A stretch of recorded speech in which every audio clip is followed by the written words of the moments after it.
ഇനിയെങ്കിലും നമ്മുടെ മക്കളോട് ഉപദേശിക്കുന്നത് നിർത്തിയിട്ടില്ലെങ്കിൽ നമ്മുടെ മക്കൾ കൈവിട്ടു പോകും. നമുക്ക് ഉപദേശം ഇഷ്ടമല്ല. ഉപദേശം എന്ന് പറഞ്ഞാൽ മനുഷ്യരുടെ വിചാരം ആജ്ഞാപിക്കുക എന്നുള്ളതാണ്.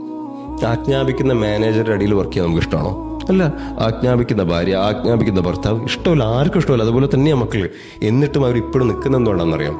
ഡിപ്പെൻഡഡ് ആണ്. പൈസ കിട്ടേണ്ടി വരും, ഇന്ന കാര്യങ്ങൾ കൊടുക്കേണ്ടി വരും. ഇതൊക്കെ നമ്മുടെ അടുത്തുണ്ട്. പക്ഷെ ഇതൊക്കെ സ്വന്തമായിട്ട് അധ്വാനിച്ചുണ്ടാക്കാൻ കഴിയുമെന്നൊരു ചിന്ത വരുന്നത് വരെ അവർ നിൽക്കുള്ളൂ. അത് കഴിഞ്ഞാലോ പുറത്തേക്ക് പോകും. മാത്രമല്ല ഈ സമയത്ത് അവർ ഏറ്റവും കൂടുതൽ ഫ്രണ്ട്സിൻ്റെ ഒപ്പം ആയിരിക്കും ഉണ്ടാവുക. ഫ്രണ്ട്സിൻ്റെ ഒപ്പം പോകണം, പക്ഷേ ഏറ്റവും സേഫ് ആയിട്ടുള്ള സ്ഥലം മാതാപിതാക്കളാണ് എന്ന ഫീലിംഗ് അവർക്ക് കൊടുക്കാൻ പറ്റണം. അല്ലെങ്കിൽ അവർ മോശം കൂട്ടുകെട്ടിൽ പോയി പോകും, മോശമായിട്ടുള്ള പ്രണയങ്ങളിൽ പോയി പോകും, വലിയ വലിയ വിഷമങ്ങളിലേക്ക് നിങ്ങളുടെ മക്കൾ പോവുക.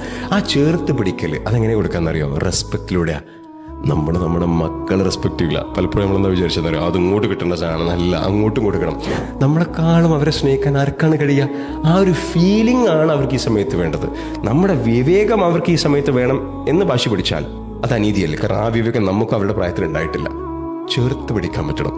ചേർത്ത് പിടിക്കപ്പെട്ട മക്കളുണ്ടല്ലോ, ഇമോഷണലി സെക്യൂർഡ് ആയിട്ട് വളർന്ന മക്കളായിരിക്കും.